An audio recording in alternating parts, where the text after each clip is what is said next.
Deus faz milagres, porque eu estou sendo em silêncio hoje, né? Glória a Deus. Tradução? Se alguém precisa de tradução, if anyone needs translation, that's it? Ok. Ok. Ontem nós tivemos uma reunião maravilhosa dos homens. Fazia muito tempo que a gente não fazia um evento especial com os homens, tivemos um churrasco. Quem estava lá ontem? Nós tínhamos mais de 30 homens lá, né? Muitos deles não estão aqui hoje, precisamos chamá-los para o culto também, né? Semana passada eu falei sobre sermos pescadores de homens, e vários ontem levaram outros homens lá. É isso que nós somos chamados a fazer. John Wesley disse o seguinte: você só tem um negócio neste mundo, e o seu negócio é salvar almas. Muito interessante o que ele falou. É claro que não é você quem salva, é Jesus, mas você está no negócio de salvar almas. Esse é o nosso negócio, né? E nós damos graças a Deus, porque todos estes homens que compareceram lá ontem, foi um bom período de comunhão, e foi também um período de evangelização, e eu creio que vai dar muitos frutos para a glória do Senhor. Quero que você abra a sua Bíblia agora comigo em Marcos, capítulo 1. Nós vamos ler do versículo 29 ao 34. Marcos, capítulo 1, versículos 29 a 34. Há muito tempo, eu tinha escrito um esboço sobre este texto de Marcos, nunca tinha pregado. Eu fiz um manuscrito, e outro dia, olhando os meus papéis lá em casa, eu encontrei esse manuscrito. Eu orei, Deus, se esta palavra que eu devo pregar um dia desses na igreja, fala ao meu coração. Eu creio que hoje é o dia para compartilhar esse texto com você. Vamos lá, Marcos 1, 29 a 34. Diz assim: logo que saíram da sinagoga, quem saiu da sinagoga? Jesus e seus apóstolos. Logo que saíram da sinagoga, foram com Tiago e João à casa de Simão e André. Veja que Simão e André eram irmãos, e eles moravam no mesmo lugar. O que era muito comum naquela época, em alguns lugares do Brasil também é comum você morar com toda a família, né? A sogra de Simão estava de cama, com febre, e falaram a respeito dela a Jesus. Então ele se aproximou dela, tomou-a pela mão e ajudou-a a levantar-se. A febre a deixou e ela começou a servi-los. Ao anoitecer, depois do pôr do sol, o povo levou a Jesus todos os doentes e os endemoniados. Toda a cidade se reuniu à porta da casa, e Jesus curou muitos que sofriam de várias doenças. Também expulsou muitos demônios. Não permitia, porém, que estes falassem, porque sabiam quem ele era. Amém. O que este texto nos revela? Este texto nos revela três coisas, ou três atitudes de três pessoas, ou grupo de pessoas diferentes. Primeiro, o que o texto nos revela sobre Jesus. Este texto nos mostra que Jesus tem o poder de curar todas as enfermidades. Ele vinha de ensinar, e essa era uma grande parte do ministério de Jesus, ensinar. Ele estava ensinando na sinagoga, mas ele também tinha um ministério de cura. Você vê aqui no versículo 34 que o povo trouxe os seus enfermos, trouxe também pessoas até endemoniadas, e Jesus curou os enfermos de várias enfermidades. Jesus tem o poder de curar todas as enfermidades. Isto não quer dizer que a gente não possa usar médicos e medicamentos. Na Bíblia você encontra o uso de medicações ou medicamentos, você encontra também médicos. Lucas era médico, escreveu um dos evangelhos que encontramos aqui na palavra de Deus, escreveu também o livro de Atos. Profeta Isaías usou medicação no rei Ezequias. Deus agiu sobrenaturalmente, mas através de uma medicação. E em outros lugares da Bíblia você vê falar de bálsamo, você vê falar de pensar as feridas, isso tudo está relacionado com medicina. Não é que nós devamos deixar de usar a medicina, ou não possamos usar a medicina, mas Jesus, por ser Deus Todo-Poderoso, ele tem o poder de curar todas as enfermidades. E há pessoas nesta igreja que já foram curadas por intervenção sobrenatural divina. Jesus cura enfermidades incuráveis, mas também cura doenças comuns. Se você olhar aqui nesse texto, diz que Jesus chegou à casa de Pedro e André, e a sogra de Pedro estava de cama com febre. Será que Jesus precisava curá-la para estar com febre? A maioria de nós, quando tem uma febre, você não pensa a primeira coisa em orar. Seja sincero, você pensa em tomar um remédio. Mas Jesus tem o poder de curar também uma febre. É claro que existem diferentes tipos de febre. Esta semana, inclusive, no domingo passado, nós oramos pela Denise e as meninas que iam viajar durante a semana e elas não foram.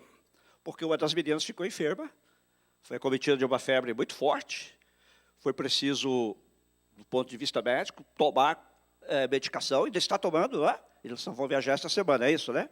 Vocês já estão despedidos, já receberam. Nem sabe, está vendo?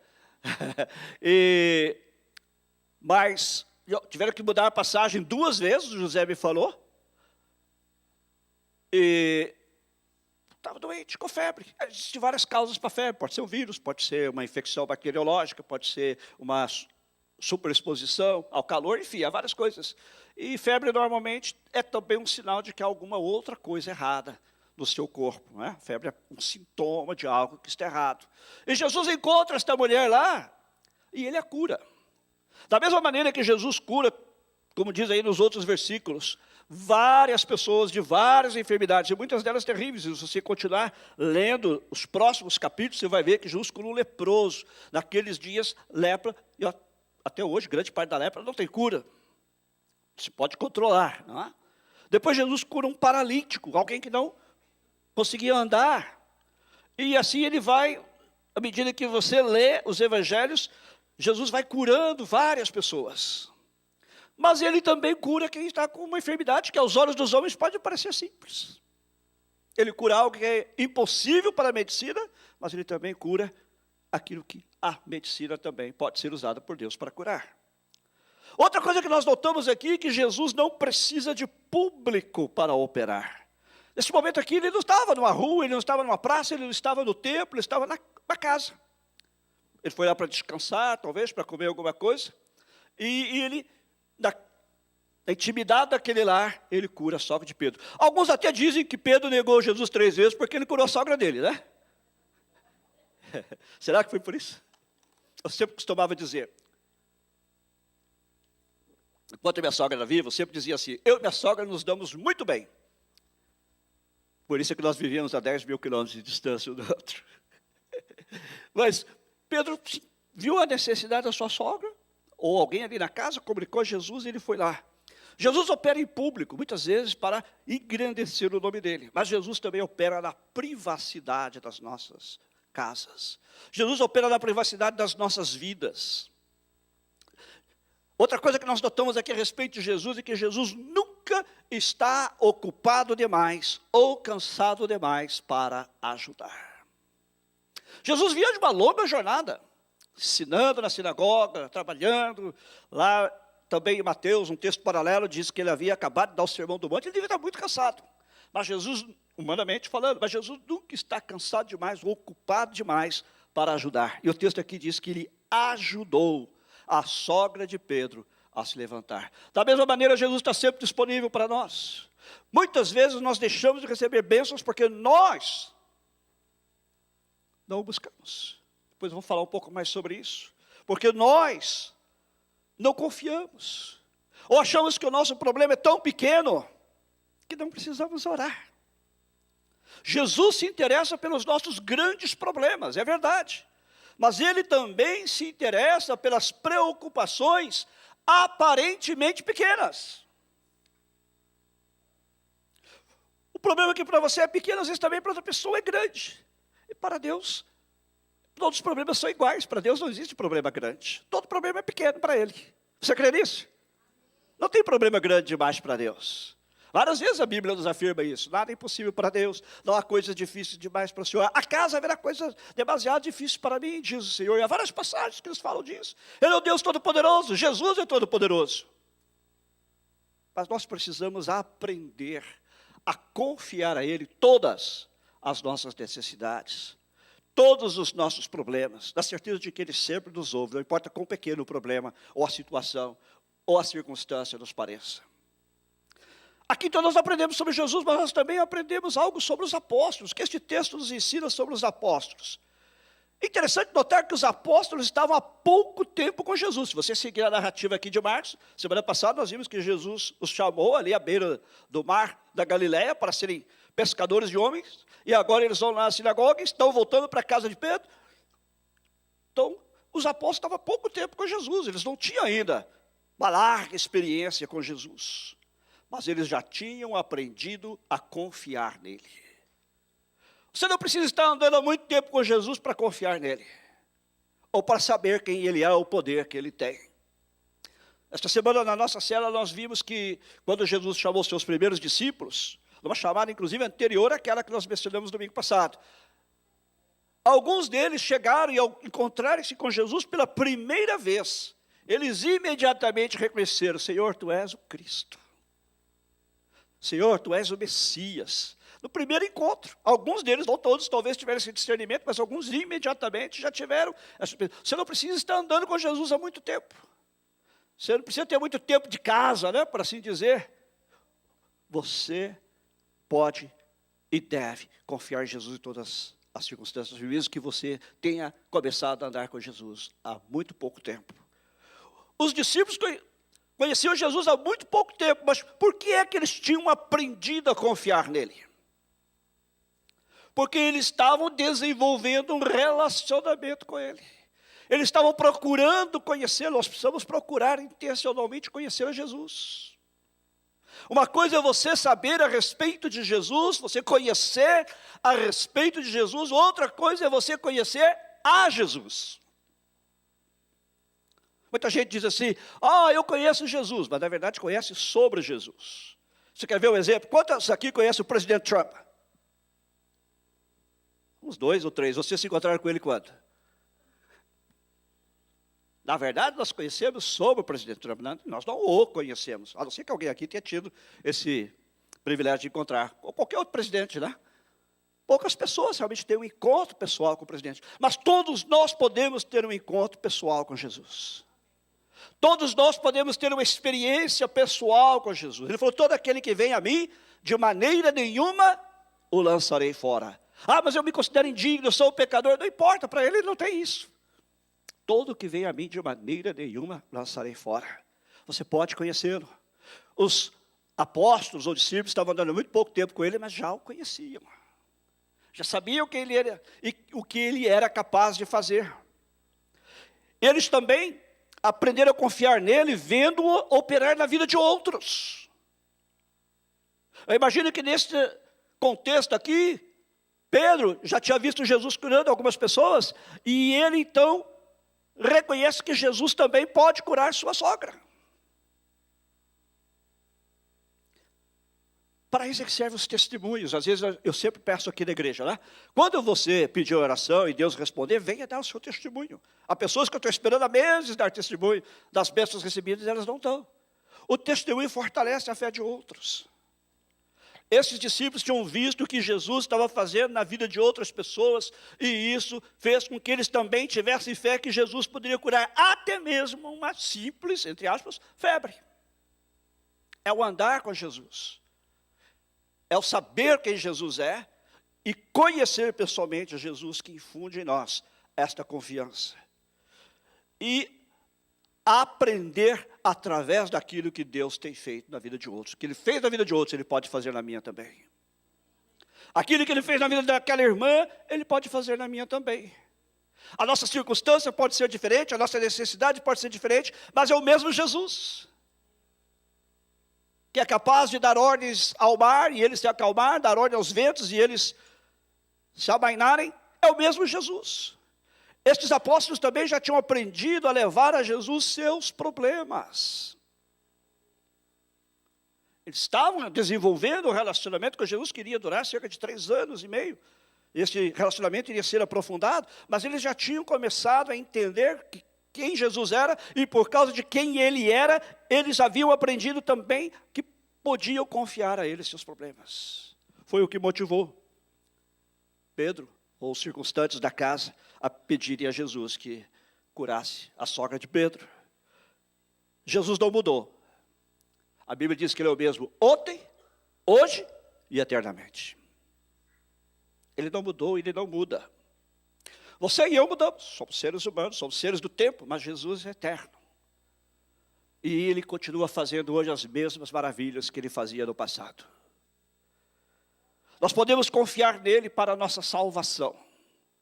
Este foi o principal propósito porque Jesus veio ao mundo, para salvar os pecadores, como você e eu. A Bíblia diz que todos nós somos pecadores e estamos destituídos da glória de Deus. Você pode se achar não tanto pecador, mas você é pecador aos olhos de Deus e você está destinado ao inferno. Para isso é que Jesus veio, para que você não vá para o inferno. Ele morreu na cruz para lhe dar a salvação eterna, a vida eterna. Ele diz que para isso Ele deu a sua vida. A Bíblia diz que Deus amou o mundo de tal maneira que deu o seu Filho unigênito para que todo aquele que nele crê, todo aquele que crê em Jesus, não pereça, ou seja, não morra eternamente, não vá para o inferno, mas tenha a vida eterna. Nós podemos confiar nele para a nossa salvação. Você pode ser o homem ou a mulher mais perdido deste mundo. Jesus está pronto para te salvar. Se você o invocar e crer nele e o confessar como seu Senhor e Salvador. Nós também podemos confiar nele para suprimento das nossas necessidades. Não importa quais sejam as nossas necessidades. Não importa qual seja a nossa circunstância. Há necessidades que escapam ao nosso controle, mas elas não escapam ao controle de Deus. Ele está sempre no controle. Você crê nisso? Elas não escapam ao controle de Deus. Há necessidades que nos parecem intransponíveis, mas Jesus já está do outro lado para garantir a você que a sua necessidade será suprida. A Bíblia diz que Deus supre todas as nossas necessidades, segundo as suas riquezas em glória. Nós podemos confiar nele para o suprimento das nossas necessidades. E nós também podemos confiar em Jesus para a cura das nossas enfermidades. Há pessoas que dizem assim, que pensam que esse período de milagres que Jesus e os apóstolos fizeram, acabaram com o tempo dos apóstolos. Porém, se você ler a história da igreja, você vê que até por volta do ano 500 depois de Cristo, muitos dos chamados pais da igreja e outros continuaram fazendo milagres no nome de Jesus. E nunca houve um tempo, na verdade, em que não houve milagres. Das mais diferentes qualidades, inclusive cura de enfermidades. No século XIX, aqui nos Estados Unidos, um homem, pastor presbiteriano, chamado A.B. Simpson, foi acometido de uma grande enfermidade. E ele orou ao Senhor. Ele estava pensando em sair do ministério e cuidar da sua saúde. Ele realmente estava muito alquebrado por aquela enfermidade. Mas Deus falou ao coração dele, para ele o buscar, que ele iria curá-lo. E ele foi curado. E ele começou um movimento de oração por enfermos aqui nos Estados Unidos. Pode imaginar, um pastor presbiteriano, não era um pentecostal. Ok? E ele começou o movimento. E esse movimento deu origem a uma das maiores sociedades missionárias do mundo, conhecida hoje como Aliança Cristã e Missionária. Jesus é o mesmo, ontem, hoje e eternamente. Qual é a sua necessidade nesta noite? Você precisa de salvação? Jesus está aqui para te salvar. Se tem alguma necessidade física ou material, Jesus está aqui para suprir a sua necessidade. Se tem alguma necessidade da área do corpo, alguma enfermidade, ou quem sabe das emoções, Jesus está aqui para te curar nesta noite. Ele é o mesmo ontem, hoje e eternamente. É interessante que depois que Jesus cura a sogra de Pedro e estes outros enfermos aqui, quando você lê no texto paralelo de Mateus, que eu citei antes, depois que Jesus cura toda essa gente, Mateus diz o seguinte: e assim se cumpriu o que fora dito pelo profeta Isaías. Ele tomou sobre si as nossas enfermidades e sobre si levou as nossas doenças. É a Bíblia interpretando a própria Bíblia. Muita gente já me falou, mas essas enfermidades são enfermidades espirituais. Não, aqui se trata de enfermidades físicas. Porque Mateus diz que foi nesse exato momento em que ele curou estes enfermos que foram trazidos a ele, lá da porta da casa de Pedro, que ele os curou, então a palavra se cumpriu. Há um pastor bem conhecido entre os batistas aqui nos Estados Unidos, Tony Campolo. Ele era um grande evangelista, hoje já está com uma certa idade. E ele disse que uma vez ele estava no lugar pregando, e ele é daqueles batistas mais tradicionais, né? E disse que uma senhora chegou para ele e disse assim: Deus falou ao meu coração que é para o senhor orar pelo meu filho. E aí, todo pastor vai orar, né? Meu filho, ele não anda e não fala. Ele disse que ele ficou todo constrangido. Ele não sabia o que fazer. Você orar por um menino que não anda e não fala? Não era uma criança recém-nascida. Era um menino de 7 anos de idade. E ele falou para aquela senhora: eu sou batista, eu não sou pentecostal. Eu confesso que eu tenho dificuldade de orar por isso. Ela disse: mas Deus falou ao meu coração que é para o senhor orar. E ele disse que foi até o lugar lá, que aquela senhora indicou, não me lembro se foi na casa dela. E chegando lá, estava o menino, entrevado, né, como se diz no Brasil. E ele disse que ele murmurou uma oração, porque não sabia o que falar. E ele murmurou uma oração. E saiu dali, nada aconteceu, foi embora. Nunca mais ouviu falar daquela mulher. Passado um ano, ele voltou àquela mesma cidade. E quem estava lá? Aquela senhora. E ela trouxe com ela o menino. Falou: este é o meu filho, porque o senhor orou naquele dia. Quando o senhor saiu da minha casa, nada, absolutamente nada aconteceu. No dia seguinte, meu filho começou a esboçar alguns sons. Passado mais um tempinho, ele começou a balbuciar palavras. Algum tempo depois, ele começou a formar frases. E paralelamente, ele começou a fazer movimentos com o corpo. Daí a pouco, ele começou a andar.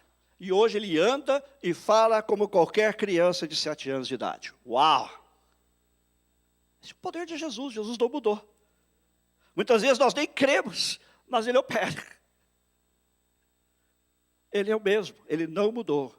Há um hino do cantor cristão que diz assim, muitos de vocês conhecem, até mesmo outros que vieram de outras denominações, porque está em muitos hinários no Brasil, que diz assim: ó, que paz perdemos sempre, ó, que dor no coração, só porque não levamos tudo a Deus em oração. Temos lidas e pesares e na vida tentação.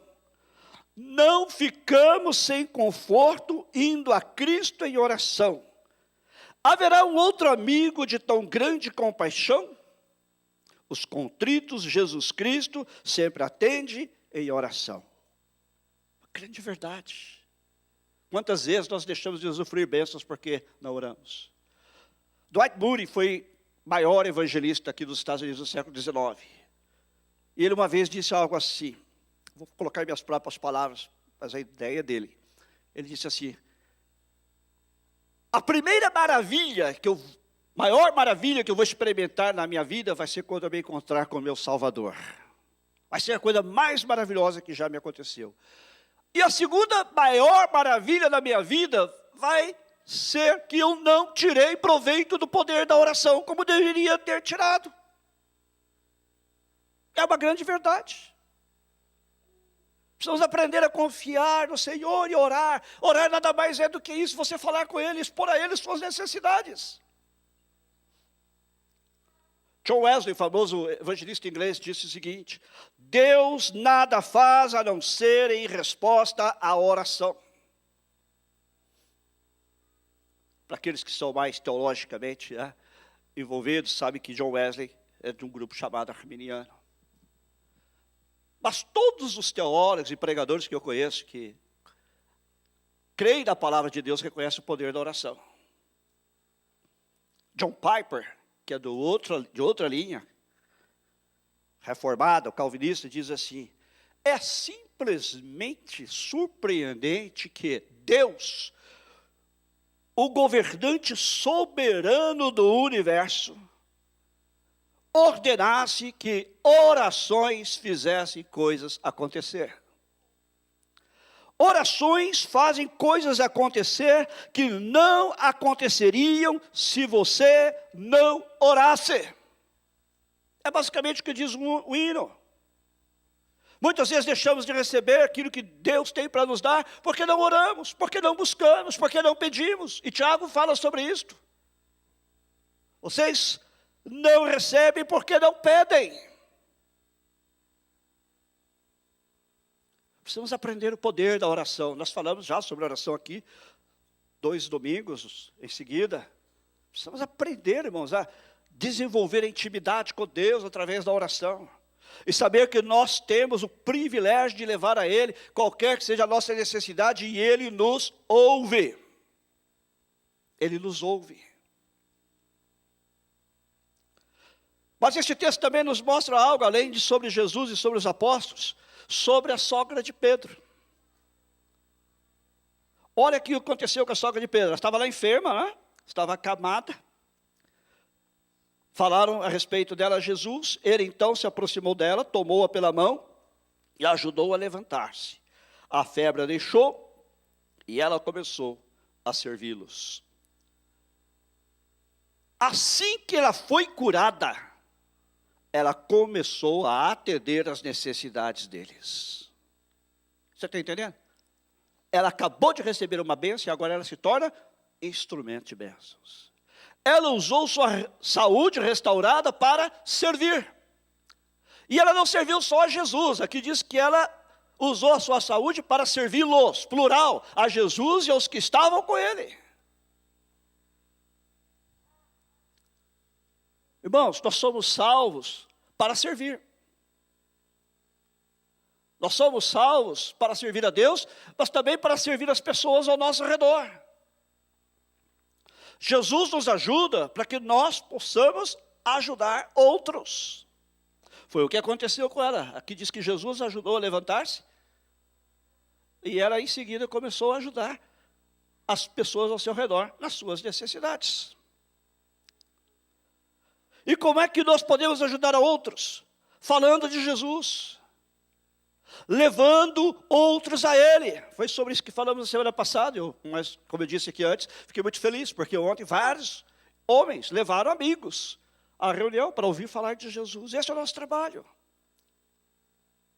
Nós estamos no negócio de salvar almas, de levar outras pessoas a Jesus, para que possam conhecê-lo, para que possam ter um encontro transformador com Ele, como nós também tivemos. Para que possam receber dele a salvação, como nós também recebemos. Para que possam ser instrumentos dele, como nós também somos. Esta é uma das melhores maneiras de você servir. É falar de Jesus às pessoas e levar as pessoas a ele, para conhecê-lo. Nós também podemos servir as pessoas assistindo-as em suas necessidades, no que está ao nosso alcance. Há coisas que nós não podemos fazer, mas há muitas coisas que nós podemos fazer. É o nosso chamado para servir a essas pessoas dentro das nossas possibilidades, dentro daquilo que podemos fazer. E cada um de nós tem recursos que Deus colocou em nossas mãos para abençoar alguém. Sempre haverá alguém mais necessitado que você em algo que você tem. Sempre haverá alguém a quem você poderá abençoar, ministrando aquela necessidade da pessoa. Sempre haverá um meio de você servir a alguém.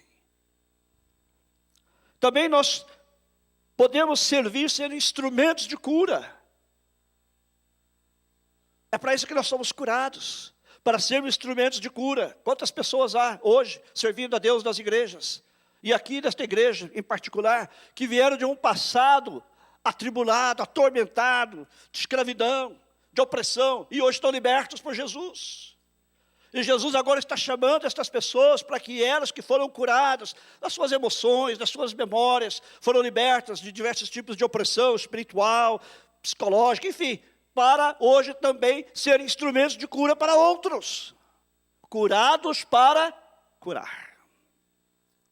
Somos chamados para curar. Somos chamados para ser instrumentos de cura. Nós não curamos nós mesmos, nós somos instrumentos daquele que cura. Daquele que estende a mão. Mas nós somos instrumentos e somos, de certo modo, as mãos dele também. E somos os pés dele também. E somos a boca dele também. Devemos nos entregar por completo a ele, para que ele possa nos usar como instrumentos de cura para outros. E também podemos servir orando por eles. Orar é uma forma de amar. E também de ajudar. Por isso que Jesus nos diz para nós orarmos pelos que nos perseguem. Porque quando você começa a orar por alguém que te persegue, você começa a amar aquela pessoa, mesmo que ela não te ame. Mesmo que ela nunca venha deixar de te perseguir. Mas você aprende a amar aquela pessoa. Você pode não concordar com o que ela faz. Você não tem que concordar, mas você passa a amá-la, porque orar é uma forma de amar. E também é uma forma de ajudar. Porque quando oramos, Deus ouve a oração. E quantos perseguidores há que foram transformados em perseguidos? Porque pessoas que foram perseguidas oraram e estes perseguidores se converteram. E depois, por sua vez, também se transformaram em perseguidos. O William Law disse o seguinte: não há nada que nos faça amar tanto uma pessoa quanto orar por ela. É verdade. Você está com problema com alguém? Está com dificuldade de relacionamento? Começa a orar por aquela pessoa. Não é orar para que ela faça o que você quer, ou ela se transforme naquilo que você gostaria que ela fosse, mas orar por ela, para Deus abençoá-la. Essa é uma maneira de você demonstrar amor. E você vai aprender a amar aquela pessoa à medida que você ora por ela. Esta noite eu quero deixar os desafios para você. Confiar em Jesus. Independente de qual seja a sua situação. Independente de qual seja o problema que você está enfrentando. Crendo que Ele é plenamente capaz de suprir o que você precisa. Não necessariamente o que você quer, mas o que você precisa. Crer nele e confiar nele como aqueles discípulos creram e confiaram. Crer nele que, por causa do que ele já fez em sua vida, ele também pode fazer na vida de outros. E se você é novo na fé, pelos testemunhos que você tem ouvido, crer que o que ele já fez na vida de outros, também ele pode fazer na sua. Em terceiro lugar, ser o instrumento da mão dele, para abençoar a outros. Amém? Quero que você incline a sua cabeça e feche seus olhos, por favor.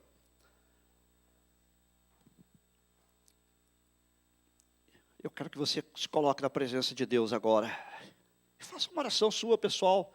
Não importa se você sabe orar bem ou não. Diga: Senhor,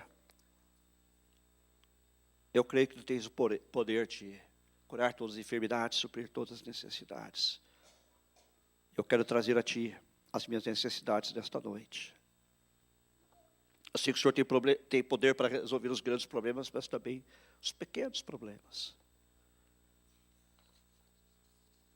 E também se colocar como instrumento, como aqueles discípulos, para levar Jesus até outros, e outros até Jesus. Aqueles o conhecem, conhecem o poder dele. E como aquela mulher também, se dispor a servir. Se dispor a servir. Se você nesta noite quer fazer estes 3 compromissos, aí onde você está, eu vou pedir que você se coloque em pé. Não vou pedir que você venha aqui à frente hoje, mas vou pedir que você se coloque em pé. E nós vamos orar, nós vamos fazer uma espécie de um pacto com Deus nesta noite. Temos todo o ano de 2019, nós, no começo deste ano, propusemos, não é? Pescar vidas para o Senhor, ganhar almas para Ele, ir atrás de vidas que estão precisando, estão necessitadas, estão sofrendo. Se você quer fazer esse compromisso, coloque-se em pé, aí onde você está, nós vamos orar juntos. Só aqueles que querem. Senhor, eu quero me colocar na Tua presença. Amém. Bem, que Deus te abençoe. Senhor, eu quero nesta noite assumir este compromisso. É um chamado para todos, mas nem todos têm que se sentir obrigados a fazê-lo. Senhor nosso Deus, nesta noite nós queremos expressar, Senhor, a nossa fé em Ti.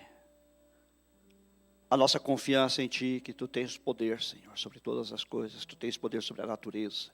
Tu tens poder sobre os nossos corpos, sobre as enfermidades que nos afligem.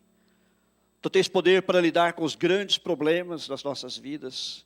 e também com aqueles problemas que parecem tão pequenos. Nessa noite, Senhor, nós queremos afirmar que confiamos em Ti. Ajuda-nos a Te conhecer cada dia melhor. Ajuda-nos a Te conhecer cada dia melhor.